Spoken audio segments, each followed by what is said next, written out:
early at the American Cemetery and Memorial in Luxembourg because I wanted to share with you the story of Company F 302nd Infantry, and this is because I received a letter by Dr. Leffler, who was in that company together with his brother. Now, Dr. Leffler is a still living veteran of the 94th Infantry Division, and I received this letter this past week. And in the letter he explained to me that he was a ammunition bearer in the Weapons Platoon of Company F 302nd Infantry, and his twin brother was in the same company, the same platoon, and he was a weapons bearer for the light machine gun section of the Weapons Platoon. So I'm gonna tell his story today.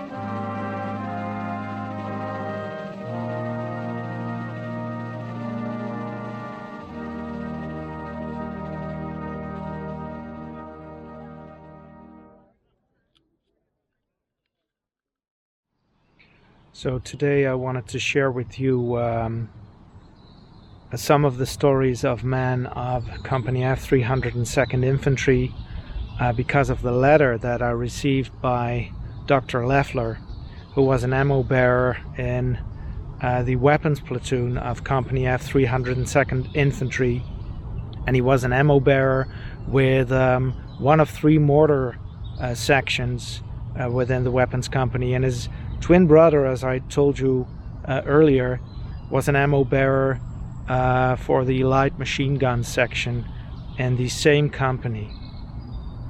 As you may remember, when the first breaches were made in the Saa-Moselle Triangle near Tettingen and Butsdorf by 1st Battalion 376th Infantry, the Germans viciously counterattacked these positions, and when the 376th, the 3rd Battalion, a couple of days later attacked Nennig, Wies and Berg, the Germans also counterattacked. And of course, of those 3 small hamlets, especially Berg was a much coveted prize, as its castle, its Schloss Berg, dominated the surrounding countryside. And besides Schloss Berg, there was another Schloss nearby, or more like a fortified house, and that was Schloss Bübingen, which was on the Remich-Sinz highway, paralleling the highway, and it also offered a great view of the Moselle floodplains directly east of the river and of the towns like Wies and Nennig. And to top things off, literally, the Germans held much of the high ground of the Lattiswald woods and along the Remich-Sinz highway. And as many veterans told me, the fight always seemed to be uphill in the Saa-Moselle Triangle. So it's not strange that the German 11th Panzer Division, one of the elite German panzer divisions of the Wehrmacht, engaged US troops that pushed into Nennig, Berg and Wies with absolute ferocity in the days after the US troops were able to gain a foothold in these 3 towns. From cleverly positioned observation posts and observation bunkers, the Germans had a dominating view of the battlefield, and especially their artillery observers, and thus German artillery, made skillful use of that advantage. So on January 20th, 1945, the 11th Panzer Division attacked Nennig, Berg and Wies, and especially Nennig, with everything they had. Panzer Grenadiers stormed into town riding tanks, Panzer IV tanks, with infantry alongside the tanks, and they basically drove down into Nennig. And these attacks did not only occur on January 20th, but they continued on the 21st and the 22nd with night attacks on the 21st and attacks during the 22nd as well. Of course, the Germans knew, as the Americans did, that once Nennig, Berg and Wies were secure in American hands, the Germans would have lost a vital foothold in their west wall defenses in the Saa-Moselle Triangle. And of course, with this foothold in Nennig, Berg and Wies, you also had a foothold on the Remich-Sinz highway. This was a extremely vital road to both parties, as it was situated above the surrounding landscape, so you had a dominating view of the terrain, plus it linked Nennig, Berg and Wies to Sinz. However, the attacks also cost the Germans dearly, and the German 110th Panzer Grenadier Regiment was decimated during the attacks on Nennig, and therefore it was decided that this unit was completely disbanded and its survivors were distributed among the other units within the German 11th Panzer Division. So the 302nd was drained of much of its fighting strength as well, and it was with the help of Combat Command A of the 8th Armored Division plus its 7th Armored Infantry Battalion that the 302nd Infantry of the 94th Infantry Division was able to capture what I earlier called the prize, namely Schloss Berg, on January 25th. And after continuous fighting to secure a suitable position for the attack on Sinz, the 1st Battalion, 376th Infantry, and the 2nd Battalion, 302nd Infantry, were designated to make the final push into Sinz itself. And while Company F 302nd pushed into Sinz, they were supported by Sherman tanks from the 8th Armored Division, who made a simultaneous push coming from Nennig. But of course the situation, the terrain, was very unsuitable for an armored attack, so all troops advanced very slowly. On top of that, General Maloney was informed on January 27th, 1945, that the armored support by 8th Armored Division would cease at the end of that day. So when the 302nd Infantry attacks Sinz, Company F initially is in reserve.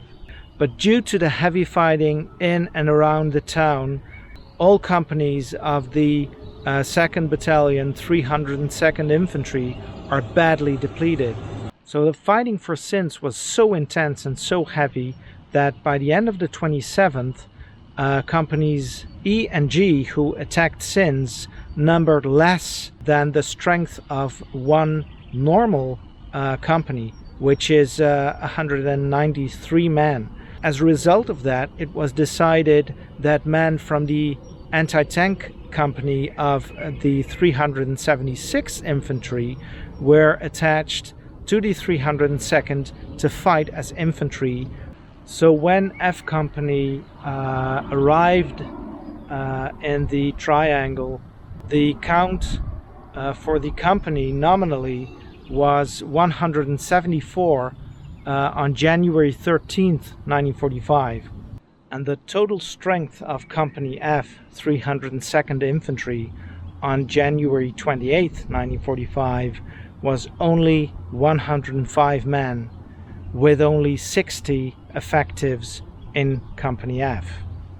And as the armored support fell away for the 94th Infantry Division, it became painfully clear that Sinz, though it had cost so dearly, had to be abandoned by the 302nd Infantry, as it would have been untenable against any German counterattack, because the companies engaged in Sinz were so depleted. So it was decided to pull the men back from Sinz. In his letter, Dr. Leffler writes extensively on the fighting in and around Sinz, and he describes how the men of the 302nd Infantry faced absolute horror while engaged in this fighting for this small town in Germany. And his mortar squad suffered heavily as a result of these attacks, and also as a result of heavy German artillery barrages.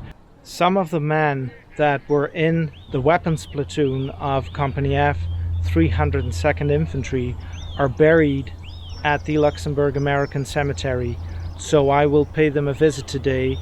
And I have brought with me a picture of Dr. Leffler and his twin brother when they both served in the 94th Infantry Division. So I will take that as well and place it near the crosses of some of the wartime buddies that fell during the fighting for Sinz. Sergeant Robert A. Hartung, Section Leader, Mortar Section, Weapons Platoon, Company F, 302nd Infantry. Sergeant Hartung lost a leg and died 28th January 1945. Private First Class Clarence A. Richards, Mortar Section, Weapons Platoon, Company F, 302nd Infantry. Private First Class Richards was killed in action during a German artillery barrage on 28 January 1945. Daddy Heinen, another member of the mortar section, was badly wounded and died before first aid could be administered. Bob Stitt was wounded in action as well. Private First Class Kyle Gauer, First Gunner, Mortar Section, Weapons Platoon, Company F, 302nd Infantry. Private First Class Gauer was killed in action January 29, 1945. Bob Schwanke, Section Runner, Mortar Section, Weapons Platoon, Company F, 302nd Infantry. Private First Class Wilfred R. Schwanke was killed in action on January 29, 1945.